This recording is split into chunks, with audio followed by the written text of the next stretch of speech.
يا ستي سوزي عبد الوهاب، سوزي حسام حبيب، سوزي عليها زبيب. ايه اللي سوزي عبد الوهاب؟ وربنا يسامح اللي كان لعب له في دماغه او اللي كان مسوحه مع اللي كانوا مسوحينه عليا، ربنا يسامحهم. انا ما شهرتش طارق، انا ما شهرتش طارق، انا ولا شهرته ولا كبرته ولا عملته ولا هو خطيب سوزي ولا الكلام ده. انا ما شهرتش فلان. احنا ما حدش بيعمل حد، ما فيش ست بتعمل راجل، ما فيش ست بتعمل راجل، وما حدش بيعلي حد.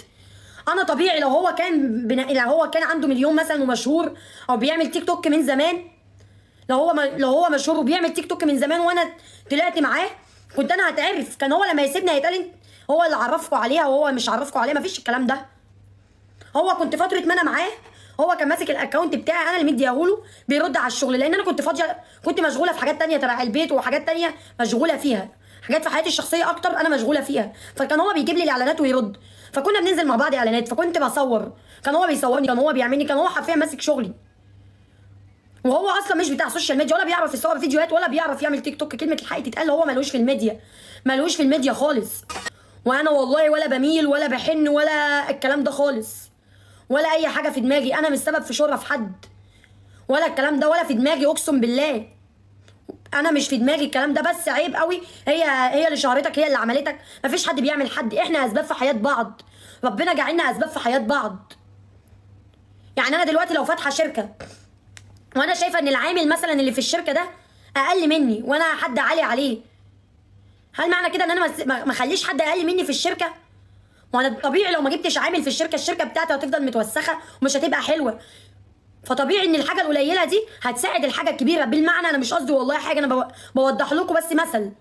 فطبيعي لو انتوا شايفين ان هو حاجه صغيره، ان هو ملوش في السوشيال وحاجه صغيره، وان هو معايا انا في السوشيال، انا اللي عرفته على السوشيال، طبيعي احنا الاثنين بنكمل بعض. هو اسمه طارق النشار، اسمه طارق النشار، ما اسمهوش خطيب سوزي.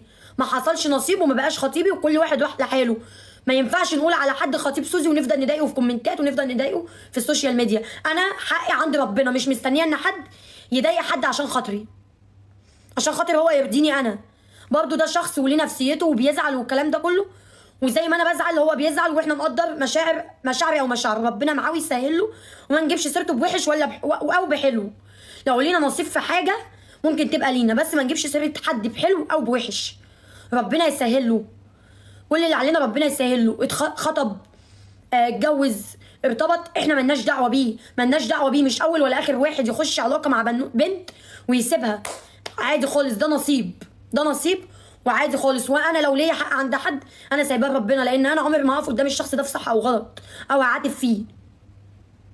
محدش يا جدعان يكتب له كومنت وحش او حد يجي عليه من طريقي، لان انا اللي بشيل الذنب. بالمعنى انا اللي بسيب للناس المساحه ان هم يتكلموا معاه بطريقه مش احسن حاجه. انا والله العظيم ولا بحن ولا اي حاجه من ناحيتي، اقسم بالله ولا اي حاجه من ناحيتي. بس انا بتضايق لما بلاقي الناس كل شويه تعمل عليه بوست، وكل شويه بنات تعمل فيديوهات. وكان في واحد بيطلع طلع على قناه التلفزيون واتكلم على واحده بالوحش وقصدهم عليه. انا مع احترام ان انتوا بتعملوا حاجه وعارفه ان انتوا بتتكلموا مثلا في صفي او ان انتوا زعلانين عليا، بس برضو نقدر مشاعر اللي قدامنا. وربنا يسامح اللي كان لعب له في دماغه او اللي كان مسوحه اللي كانوا مسوحينه عليا، ربنا يسامحهم وربنا يسامحه وربنا معاه. واتمنى ان ما حدش يكتب له كومنت واحد وحش او يكتب له مش انت اللي كنت خطيب سوزي، ده انت ندمان، دموع تماسيح. ربنا معاه، ربنا معاه تماما، ملناش دعوه بيه، وما نكتبلوش كومنت وحش وما نيزيش حد في مشاعره، لان احنا ما نقدرش على اذى حد. سوزي عبد الوهاب، طب انتوا او انتوا بالنسبه لكم البني ادم اللي عنده اصل، البني ادم المحترم ده مش كويس بالنسبه لكم؟ يا ستي سوزي عبد الوهاب، سوزي حسام حبيب، سوزي عليها زبيب. ايه اللي سوزي عبد الوهاب؟ اصل ده كان شخص في حياتي، ده كان شخص في حياتي، ده كان في يوم من الايام، كان في يوم من الايام هيتسمى ان هو جوزي. يعني اسمي على اسمه او اسمه على اسمي، احنا الاثنين اسامينا خلاص، احنا بقينا شخص واحد مش شخصين. لما احنا نبقى واحد او اسمه على اسمه ونبقى متجوزين وحد بيتكلم عليه، يعني ايه اسيب حد يتكلم عليه؟ فانا ما ارضاش ان حد يتكلم عليه، هو معايا او هو مش معايا.